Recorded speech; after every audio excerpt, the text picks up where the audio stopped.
विमल, पोलो, जोबा केसरी, हर पल मनाओ केसरी त्योहार। ये मल्लिकार्जुन खड़गे साहब जो ट्वीट कर रहे हैं, संविधान की धज्जियां उड़ा रहे हैं बीजेपी आरएसएस के लोग, जरा समझाइए ना कैसे बीजेपी आरएसएस संविधान की धज्जियां उड़ाती है, या फिर दरअसल ये नैरेटिव विपक्ष को सूट करता है। आदरणीय गरिमा जी, देखिए मैं अपनी बात पूरी कर लूंगी, फिर आप बिल्कुल क्वेश्चन पूछेगा। मैं थोड़ा सा समय लूंगी इसीलिए क्योंकि बिल्कुल मैं सबसे पहले तो संविधान दिवस है आज, सभी को शुभकामनाएं देती हूं। और संविधान की रक्षा और सुरक्षा का दायित्व तो शासन और प्रशासन का भी होता है, और जब शासन और प्रशासन वो सुरक्षा और रक्षा करने में कहीं ना कहीं नाकामयाब होता दिखता है, तब हम लोकतंत्र के चौथे स्तंभ का सहारा लेते हैं, जिसे मीडिया कहा जाता है। और मुझे लगता है आज मुखर होकर हमें बोलना पड़ रहा है इस बात को, क्योंकि अभी आप बात कर रही है कि कैसे आपने इतिहास की सारी बात बता दी है। इतिहास में आपने सही कहा, इतिहास की बात करते करते हम वर्तमान को तो धूमिल नहीं कर सकते, तो चलिए वर्तमान की बात कर लेते हैं, इतिहास को छोड़ देते हैं कि 30 नवंबर 1949 को ऑर्गेनाइजर में इनका मुखपत्र था आरएसएस का, उसमें लिखा था कि भारत के नई संविधान के बारे में सबसे बुरी बात यह है कि इसमें कुछ भी भारतीय नहीं है, और इसमें प्राचीन भारतीय संवैधानिक कानूनों, संस्थानों, नामकरण, कथन शैली का कोई निशान नहीं है। ये इनके ऑर्गेनाइजर में छापा गया था, लेकिन चलिए उस बात को नहीं करते। नहीं, आज भाई मल्लिकार्जुन खड़गे साहब ने तो आज लिखा बीजेपी और आरएसएस मिलकर संविधान की धज्जियां उड़ा रहे हैं, समझाइए ना जरा। बिल्कुल उड़ा रहे हैं, बिल्कुल उड़ा रहे हैं। मैं अभी मैंने कहा ना थोड़ा समय दे दीजिए, मैं बिल्कुल अपने पॉइंट रख रही हूं। अमित शाह जी ने कहा था कि अंबेडकर अंबेडकर अंबेडकर, इतना नाम अगर भगवान का ले लेते तो 7 जन्मों तक का स्वर्ग मिल जाता। अब स्वर्ग हमें चाहिए नहीं जी, हमें चाहिए सामाजिक न्याय। अब सामाजिक न्याय इसलिए मांग रहे हैं, आज ही मैंने प्रेस वार्ता की है 3 बजे राष्ट्रीय कार्यालय में कांग्रेस के, और हम इसीलिए कह रहे हैं संविधान की धज्जियां उड़ा दी गई हैं कि संविधान की रक्षा और सुरक्षा शासन और प्रशासन करता है। ज्योतिरादित्य सिंधिया जी का ही गुना लोकसभा क्षेत्र, और ये मैं घटना बिल्कुल डिटेल नहीं कर रही हूं, आप सुनिएगा पूरी। ज्योतिरादित्य सिंधिया जी सांसद ही नहीं है, मंत्री है केंद्र में, और उनके ही क्षेत्र में, ये आज की खबर नहीं है, 1.5 साल पहले मैंने एक धरना प्रदर्शन किया कांग्रेस और भारतीय ओबीसी महासभा की, जिसकी मैं नेशनल कन्वेनर भी हूं, कांग्रेस की राष्ट्रीय प्रवक्ता भी हूं। और हमने जब धरना प्रदर्शन किया, एक बच्ची का रेप मंदिर का महंत करता है, मंदिर के अंदर करता है, एक बार नहीं उसके पिताजी को जान से मारने की धमकी का डर दिखाकर उस लोधी बच्ची हिंदू की बेटी का बलात्कार बार बार करता है। वो लड़की विकलांग थी, उसका रेप किया। वो जब घटना सार्वजनिक हुई तब तक वो बच्ची 8 माह की गर्भवती थी। हमने जी धरना प्रदर्शन किया, हम गए डीएम कलेक्टर के पास, सीएम जी को ज्ञापन सौंप दिया। हमने कहा गिरफ्तार कर लीजिए इसको, ये बलात्कार का आरोपी है, मंदिर का महंत है बाबा ब्रजेश शर्मा।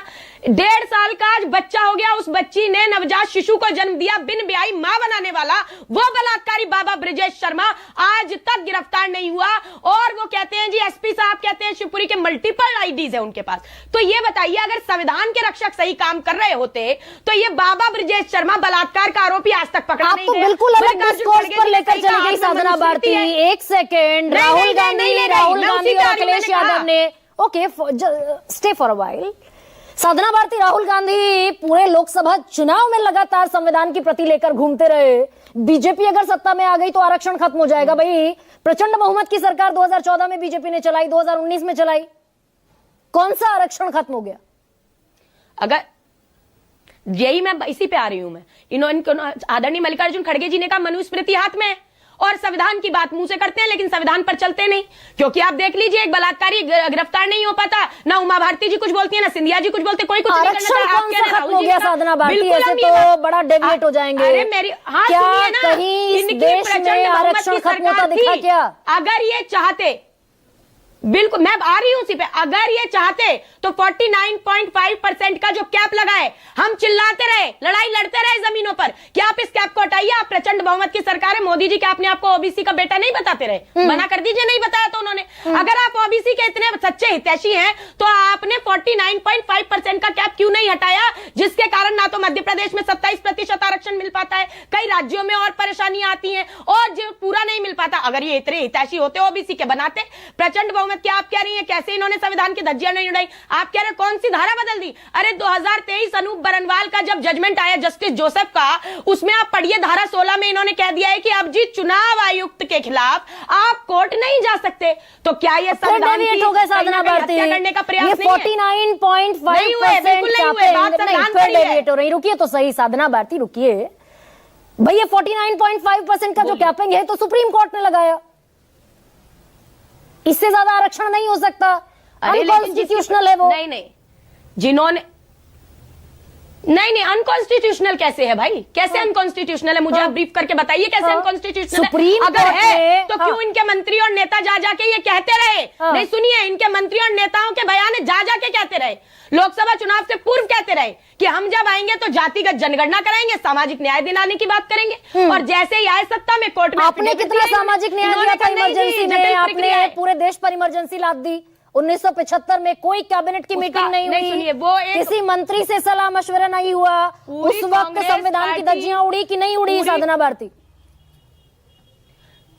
पूरी कांग्रेस पार्टी ने उसके लिए माफी मांगी और हमने उसका भुगतान भी कर लिया आदरणीय गरिमा जी। अच्छा। लेकिन आज जो धज्जियां उड़ाई जा रही हैं चुनाव के बीच में, आप इतनी परिपक्व पत्रकार हैं, मुझे बताइए आज तक कितने आपने चुनाव ऐसे देखे हैं जिसमें जब चुनाव किया जाता है, जिस दिन घोषणा की जाती है उस दिन के बाद सारी सरकारी योजनाएं और घोषणाएं बंद होती है कि नहीं होती? मुझे बता दीजिए। सबके कट्टे बंदूक जिनकी लाइसेंस वाली है सब थाने में जमा करा लिए जाते हैं कि नहीं? भाई, इस चुनाव में मर्डर हुआ, साधना भारती, अलीबाबा 40 चोरों की आपने तर्ज पर- 1975 में सारे विपक्ष के नेताओं को जेल में भर दिया, कोई ट्रायल नहीं। लालकृष्ण आडवाणी जेल में, अटल बिहारी अरे आप वाजपेयी एक- जेल में, नहीं, आप चौधरी सुनिए, चरण सिंह आप जेल में, खुद जॉर्ज अपनी- फर्नांडिस आदरणीय जेल में। गरिमा जी, हाँ। आप अपनी ही बात को कंट्राडिक्ट कर रही हैं यहाँ। हाँ। आप अपनी ही बात को, आपने कहा इतिहास की बात करके क्या वर्तमान धूमिल कर ले?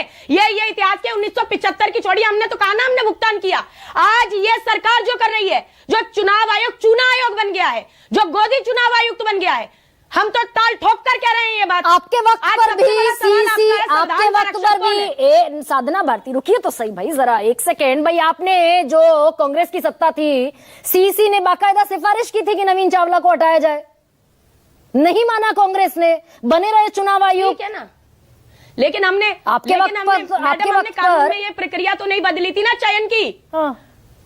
नहीं, हमने कोई प्रक्रिया तो नहीं बदली थी, हमने मुख्य न्यायाधीश को उस प्रक्रिया से बाहर तो हमने नहीं किया ना। प्रक्रिया थी नहीं, जो आपके चुनाव वक्त पर भी आयोग के लिए बाकायदा प्रक्रिया कानून तो मंत्रालय, भाई हाँ, आपके तो वक्त सुप्रीम- पर भी अरे कानून भाई, मंत्रालय सुप्रीम नाम कोर्ट की का आदेश सिफारिश था ना भेज ये देता तो। था, राष्ट्रपति उस पर नहीं, स्टैंप नहीं। लगा देते थे।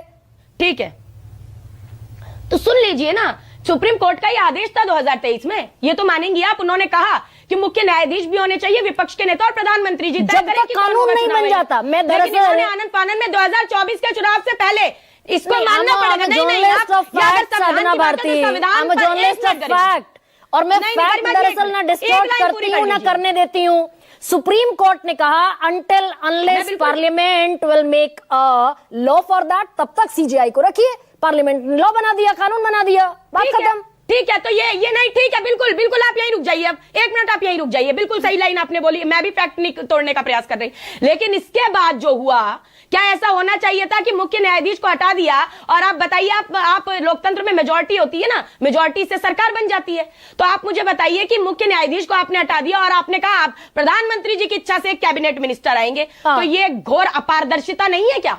ये पारदर्शी रहने के लिए भी तो सुप्रीम कोर्ट ने ही कहा था। सुप्रीम कोर्ट की उस जजमेंट में यह भी तो था कि जिसमें जनता को विश्वास हो ऐसा चुनाव आयुक्त बनाए। ये कैसे जनता के विश्वास में चुनाव आयुक्त कि रक्त रंजन चल रहा है तो मुंह पर ताला लगा लिया इन्होंने, जबकि 10-10 हजार दिए जा रहे हैं तो मौन साध लिया। तो मर्डर चल रहे हैं, दरअसल मर्डर हो परिपाटी रहे हैं, आपने बीच में शुरू तब की, भी मौन साध लिया। परिपाटी कांग्रेस ने शुरू की साधना भारती, और बीजेपी देखिए, उसको नहीं, फॉलो कोई कर रही परिपाटी हमने है। नहीं शुरू की, धाराएं बदलने की परिपाटी हमने नहीं शुरू की। हम, और अगर आप कह रही हैं संविधान में कोई डीरेल नहीं कर रही, भाई संविधान का मतलब क्या है? क्या संविधान हाथ में रख के संविधान की माला पढ़ेंगे क्या सिर्फ, कि उसके अंदर जो लिखा है उस पर भी बात करेंगे? संविधान में अभिव्यक्ति की स्वतंत्रता है, संविधान में सबको समान अधिकार की बात है। आप कहती है सामाजिक न्याय का क्या? और उसी संविधान के तहत, एक सेकेंड साधना, फिर मुझे रिविजिट करना पड़ेगा। नहीं, थोड़ा सा आईना तो साधना देखना पड़ेगा ना।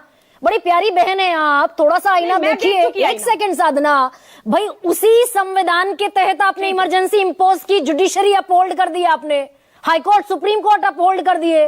आई have to raise this question again. नहीं, आप कीजिए भाई, आप हमारी बहुत शानदार पत्रकार हैं, आपका अधिकार है, आप चौथा स्तंभ है भाई लोकतंत्र का। आप ही जैसे पत्रकारों से मजबूती बनी ही नहीं तो मुख्य धारा का गोदी मीडिया कुछ नहीं दिखाता। मैं, ठीक है, आप रेस कीजिए, वो आपका अधिकार है, आपका अधिकार कोई नहीं छीन सकता। संविधान है, ना देश मनु विधान से चलेगा, ना आरएसएस के अहंकारी अरमान से चलेगा।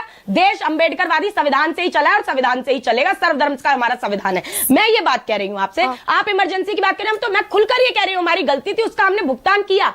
हाथ जोड़कर माफी मांगी हमने उसके लिए। लेकिन हम ये कह रहे हैं आज अगर संविधान की बात होती है तो जब शासन में बहुमत का शासन होता है ना, जो प्रधानमंत्री किनका, जिनका बहुमत है, तो देश में जिन लोगों का बहुमत है आज उनकी स्थिति परिस्थिति क्या है, आज ओबीसी की हालत क्या है, आज ईबीसी की हालत क्या है, आज देश की आधी आबादी आपने गलती की और आपने उस गलती की सजा भुगत ली। शिवम त्यागी, सिक्योरिटी किस संविधान की धारा के तहत दी जा रही है? भाई मोहन भागवत जी को किस धारा के तहत सिक्योरिटी दी जा रही है? I must praise you Sadhana Bharti. RSS नहीं, दरअसल संविधान की धज्जियां जो उड़ाएगा उसको गलती भुगतनी पड़ेगी, उसको सजा देगी इस देश की जनता। डेमोक्रेटिक सेटअप है। शिवम त्यागी।